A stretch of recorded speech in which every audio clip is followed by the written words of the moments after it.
Good afternoon বন্ধুরা, চন্দস ফ্যামিলির আরও একটা ব্লগে তোমাদের সকলকে অনেক ভালোবাসা এবং ওয়েলকাম জানিয়ে আজকে ভিডিওটা এখন থেকে স্টার্ট করছি। তো বন্ধুরা, আজকে রান্নাঘর থেকে স্টার্ট করলাম। তো রান্নাঘরে আজকে রান্না করেছি হচ্ছে পটলের খোসা বাটা। তো পটলের খোসা বাটা করেছি, আর বরের জন্য করেছি হচ্ছে একটু বরবটি আলু ভাজা, আরও পটলের খোসা বাটা দিয়ে ভাত খাবে সেই কারণে। আর বরবটি এই যে এতটা কেটে আলু কেটে রাখা আছে, এগুলোকে ভাজবো এখনও। আর পটলের কিছু একটা করব, মানে পটল গোটা গোটা করব না কি করব এখনও বলতে পারছি না। সর্ষে বাটা দিয়ে না পোস্ত দিয়ে কীভাবে করব দেখছি, পরে এটা যা করব তোমাদের সঙ্গে সেটাই শেয়ার করব। আর হচ্ছে এই অবধি রান্না। আর ভাত হয়ে গেছে, রাইস কুকারে ভাত বসিয়েছিলাম, অলরেডি ভাত হয়ে গেছে। আর আজকে অনেকগুলো কাজ শুরু হয়েছে ঘরের এই ঘরটাকে পুরো ওলটপালট করা হচ্ছে, একটু কারণেই করা হচ্ছে। কারণ এই ঘরের মানে ওই জানলার দিকগুলোতে না, মানে জানলার কাজগুলো আমাদের ভেঙে গেছে। তো জানলার দিকটায় খাটটা থাকে, তো ছেলে এই দিকটায় শোয়, সেই কারণে একটু সমস্যা হয় দেখে তাই ওই দিক থেকে খাটটাকে এই দিকে নিয়ে আসা হয়েছে। তো চলো বন্ধুরা, সঙ্গে থাকো, দেখতে থাকো সম্পূর্ণ ভিডিওটা, সঙ্গে থাকো এবং দেখতে থাকো, আশা করছি ভালো লাগবে। আর আগামীকাল থেকে আমাদের পাড়াতে অষ্টমপ্রহর কীর্তন শুরু হবে, সেই কারণে বাড়িতে লোকজন আসবে। বা বাড়িতে লোকজন বলতে তো বাপের বাড়ির লোকই আসবে, আমার মা আসবে, জেঠিমারা আসবে, সকলে আসবে। তো ওরাও আসবে, সেই কারণে আজকে ঘর দুয়ারগুলো কমপ্লিট করছি। কালকে আমাদের এখানে অষ্টমপ্রহরের অধিবাস আছে, তো কালকে অধিবাস, আর আজ 3 দিন চলবে কীর্তনটা। তো চলো, গত বছরও যেটা শেয়ার করেছিলাম তোমাদের সঙ্গে, ভিডিও দেখাতে পারিনি কিন্তু শেয়ার করেছিলাম। তো চলো আবার আগামীকাল থেকে ওগুলোও সব তোমাদের সঙ্গে শেয়ার করব। তো আজকে এই অবধি, তো এখন থেকে স্টার্ট করলাম। তো চলো সঙ্গে থাকো, দেখতে থাকো বন্ধুরা। চলো আজকে তোমাদের সঙ্গে আরও একটা জিনিস শেয়ার করি। আগে একদিন করেছিলাম কিন্তু ঠিকঠাক তোমরা দেখতে পাওনি হয়তো, কিন্তু আজকেরটা তোমাদেরকে একদম পারফেক্ট দেখাবো। চলো, দেখতেই পাচ্ছ বন্ধুরা, ছোটি বাচ্চাটা কীরকম স্নান করছে। ওই দেখো বালতির মধ্যে কীরকম চুপে বসে রয়েছে। এইসব দৃশ্য তোমরা দেখতে পাবে কোনোদিনও? আমাদের বাড়িতে এগুলো দেখা যাবে বন্ধুরা, আমাদের বাড়িতে এগুলো দেখা যায়, দেখেছে? তো দেখতেই পাচ্ছ, আমি কালকে ভিডিওটা স্টার্ট করেছিলাম, আর ভিডিও কন্টিনিউ করাই হয়নি কালকে।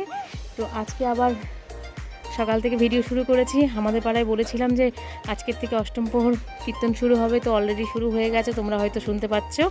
আর দেখো দেখো ছেলে হাত দিল বলে, নাহলে কি সুন্দর চুপচাপ বসেছিল, তোমরা দেখতে পেয়েছো। ওই দেখো, এটা আমাদের ধাড়ি ঘটি বাচ্চা, ধাড়ি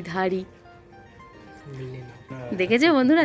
উঠতেই যাচ্ছে না, মানে আমরা দুবার আমার ছেলে ওঠানোর চেষ্টা করলো কিন্তু উঠতেই যাচ্ছে না কিছুতেই। এইবার ও একটু সুন্দর করে স্নান করে দেবো আমার ছেলে, ছোট ছেলে।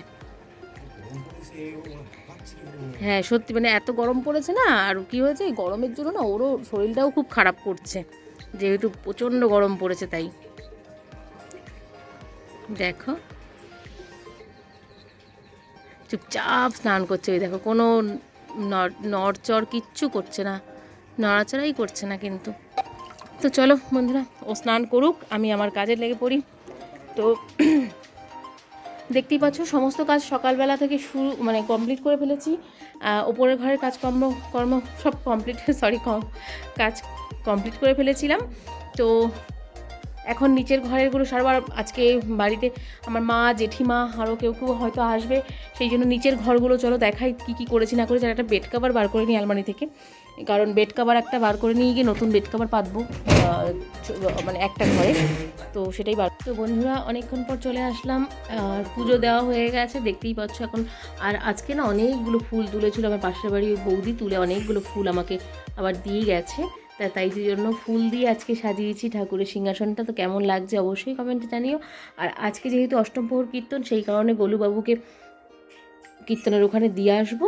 যেহেতু গোলুবাবুকে ওখানে দিয়ে আসবো, সেই কারণে কি হয়েছে, সেই কারণে আমি ওকে সুন্দর করে সাজিয়ে দিয়েছি। গপুকে দেবো না, কারণ গপু দুজনা চলে গেলে না মনটাও খুব ভালো লাগবে না, ওই জন্য দুই ভাইয়ের মধ্যে একজন যাবে, একজন বাড়িতেই থাকবে। কেন দুজনে যদি চলে যায় না বাড়িতে অতটা ভালো লাগবে না, সেই কারণেই গোলুকে সাজিয়ে নিয়েছি। আর গপু বাড়িতেই থাকবে যেহেতু, তাই জন্য গপু এখানেই আছে। আর কেমন লাগছে অবশ্যই কিন্তু কমেন্টে জানাতে ভুলো না বন্ধুরা, যে আমার গোপু সোনাকে এবং গোলুবাবুকে কেমন লাগছে এই সাজ সিঙ্গার করে। আর আজকে এর থেকে যেহেতু আমাদের এখানের অষ্টম প্রহর কীর্তন শুরু, আজকে অধিবাস, সেই কারণে আজকেই সববার যার যার গোপাল আছে সকলকেই দিয়ে আসতে বলেছে। তো আমার গোপু সোনাদেরকেও দিয়ে আসবো। তো চলো বন্ধুরা, এই অবধি এখন। আর দেখো তোমাদেরকে দেখাই, কালকে যে দেখাচ্ছিলাম তোমাদেরকে যে ঘরটা আমি চেঞ্জ করেছিলাম, এই দেখো ঘরটাকে না, যে বলেছিলাম যে কোনভাবে চেঞ্জ করেছে, খাটটা আগে এই দিক ছিল, এই পাশে নিয়ে নিয়েছি খাটটাকে। দেখতে পাচ্ছ এইদিকে চৌকিটাকে নিয়ে নিয়েছি আর খাটটাকে এই পাশে নিয়েছি, আর এই পাশটা পুরো ফাঁকা করে দিয়েছি, আর ঠাকুরের সিংহাসনটা এদিকে নিয়ে চলে গেছি। এইভাবেই সাজিয়েছি খাটগুলো। আর এই ঘরের বেড কাভার টাভারগুলো মোটামুটি চেঞ্জ হয়ে গেছে। আর এই ঘরের বেড কাভার চেঞ্জ করিনি, কিন্তু এই ঘরের নতুন একটা বেড কাভার রেডি করেছি, তো ওইটাকেও পাতবো। তো নতুন একটা বেড কাভার, এই যে আজকে ভেবেছিলাম আজকে মা জেঠিমা সবাই আসবে, কিন্তু আজকে আসবে না, সেই কারণে আজকে আর এই বেলা পাতলাম না, রাতের দিকে পেতে রাখবো, কালকে সকাল সকাল ওরাও আসবে। তো এই নতুন বেড কাভারটা আমার শাশুড়ি মায়ের কাজে পেয়েছিলাম। তো শাশুড়ি মায়ের কাজে কী কী গিফট পেয়েছি না পেয়েছি তোমাদের সঙ্গে তো সেরকমভাবে শেয়ার করা হয়নি। তো এই বেড কাভারটা পেয়েছিলাম, তো ভাবলাম যে এই বেড কাভারটাই এই ঘরের খাটে পেতে দেবো। তো চলো, এই অবধি আজকের। কালকে ভিডিওটা স্টার্ট করেছিলাম, কালকের থেকে এখনও পর্যন্ত ভিডিওটা কেমন লাগলো অবশ্যই কমেন্টে জানাতে ভুলো না বন্ধুরা। ভালো লাগলে অবশ্যই চ্যানেলটাকে সাবস্ক্রাইব করে পাশে থেকে সাপোর্ট করে আমাকে সাপোর্ট করো। তো আজকের মতন এতটুকুই। সকলে খুব ভালো থাকবে, সুস্থ থাকবে, সাবধানে থাকবে। আবার নেক্সট ভিডিওতে দেখা হচ্ছে সকলের সঙ্গে। আজকের মতন এতটুকুই। আবার নেক্সট ভিডিও হয়তো আজকে থেকেই শুরু করব, কীর্তনের ওখান থেকে গিয়েই হয়তো শুরু করব, জানি না কি করব, দেখছি যদি সম্ভব হয় তো কীর্তনের ওখানেই গিয়ে হয়তো শুরু করব। গোলুকে যখন দিতে যাব তখন যদি সম্ভব হয় অবশ্যই তখন থেকেই স্টার্ট করব। তো চলো, আর ঠাকুরের সিংহাসনটা এই পাশে নেওয়ার পরে কেমন লাগছে অবশ্যই কিন্তু কমেন্টে জানাতে ভুলো না বন্ধুরা। তো চলো, সকলকে টাটা, বাই বাই।